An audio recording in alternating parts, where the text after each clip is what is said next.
Workshop आपके project का नाम है हमारे क्षेत्र का नक्शा। और ये पाठ दिया गया है किससे? ज्यामितीय आकृतियों की समझ।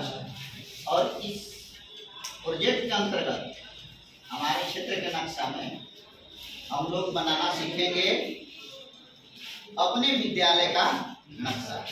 और इसमें प्रोजेक्ट हम लोग इसी पर काम करेंगे।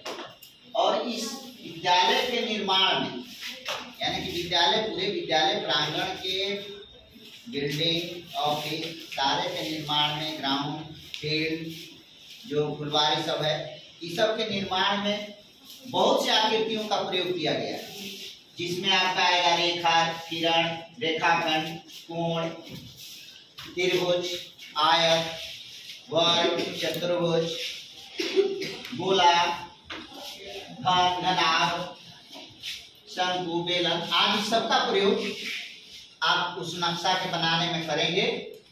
तो इसमें बनाने के क्रम में हम इन सारों के परिभाषा खोजेंगे कि आप, और उसकी पहचान करेंगे कि जो आकृति हम प्रयोग करने जा रहे हैं नक्शा बनाने में, तो कौन सा रेखा, कौन सा कोण, कितने डिग्री का कोण बन रहा है, कितने डिग्री के एंगल से बना रहे हैं, कहाँ हम अगर पाया दे रहे हैं तो पाया बेलनाकार दे रहे हैं तो वो बेलन आपका होगा। जो दीवार खड़ा कर रहे हैं, जो दीवार आप खड़ा करेंगे दोनों तरफ, तो एक दीवार एक दूसरे की क्या है? समानांतर है। और दो दीवार जहां मिल रहे हैं वहां पर देखिए कोने में आप एक 90 डिग्री का कोण बन रहा है, हर कोने पर नहीं बन रहा है। और इसमें जो दरवाजे हैं, दरवाजे एक आयत बना हुआ है, जितने खिड़कियां हैं सब आयताकार है कि नहीं है? इसी तरह आप जो नक्शा बनाएंगे उसमें जो भी बिल्डिंग बनाएंगे, जो भी आकृति बनाएंगे, तो उसमें किस तरह की आकृति का आपने प्रयोग किया है आप उसका वर्णन करेंगे। तो हम समझ लेते हैं कि रेखा किसको कहते हैं, किरण किसको कहते हैं, रेखाखंड किसको कहते हैं। रेखा किसे कहते हैं? जिसका कोई अंत बिंदु न हो, यानी वो सिरा दोनों तरफ अनंत तक बढ़ाई जा सकती है, उसको क्या कहते हैं? रेखा कहते हैं। किरण का एक अंत बिंदु होता है, किरण का एक अंत बिंदु होता है, उसका एक बिंदु फिक्स होता है और दूसरा अनंत तक बढ़ाया जाता है, उसको हम लोग क्या कहते हैं? किरण। उसको संकेत के रूप में हम लोग पढ़ते हैं किरण ए बी, और संकेत के रूप में लिखते हैं ए बी, और ऊपर में एक छोटा सा किरण का चिन्ह दे देते हैं। उसी तरह हम रेखाखंड का भी ये दोनों अंत बिंदु होता है। रेखाखंड को किसी ओर, दोनों छोर को किसी ओर बढ़ाया नहीं जा सकता है, इसकी लंबाई क्या होती है? फिक्स होती है। आप संकेत में हम रेखाखंड और ये भी लिखेंगे और एक छोटी सी रेखाखंड उसके ऊपर खींच देंगे, वो संकेत हो गया। कोण कैसे बनता है?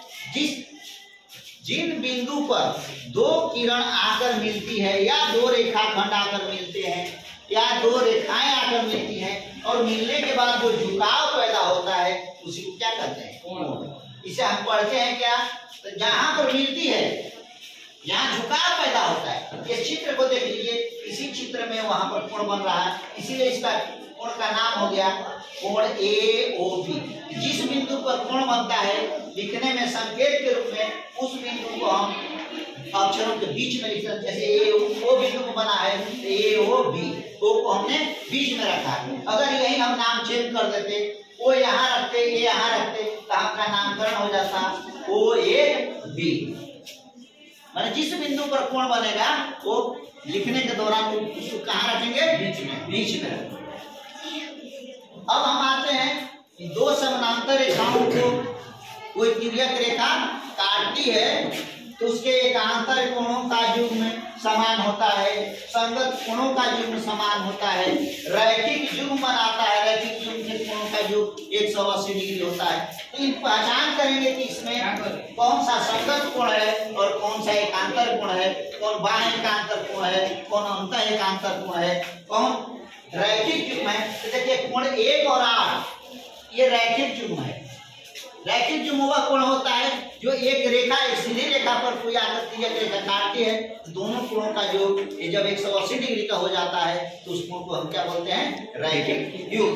अब यहाँ पर देखिए संगत कोण, 1 और 7, 1 और 3 हमने नाम संख्या लिख दिया है।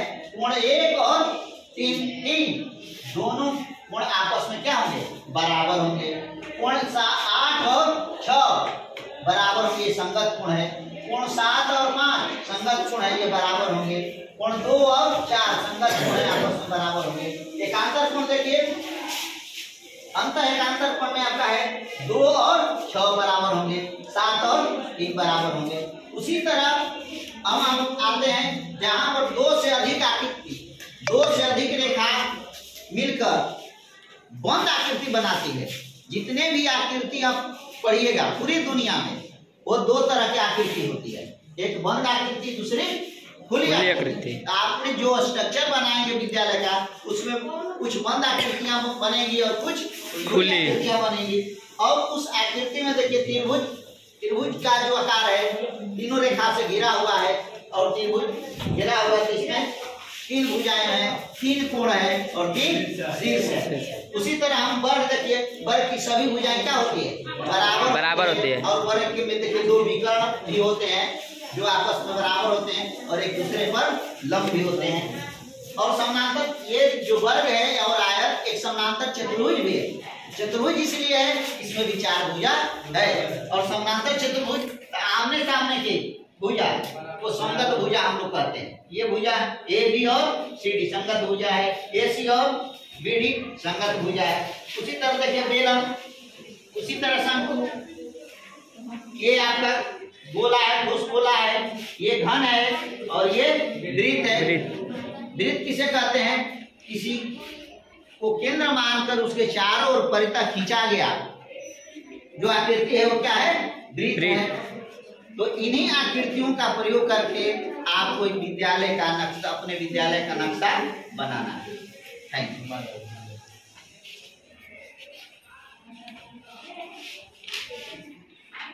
अब आगे आप लोग ये 5वें दिन इस प्रोजेक्ट को प्रस्तुत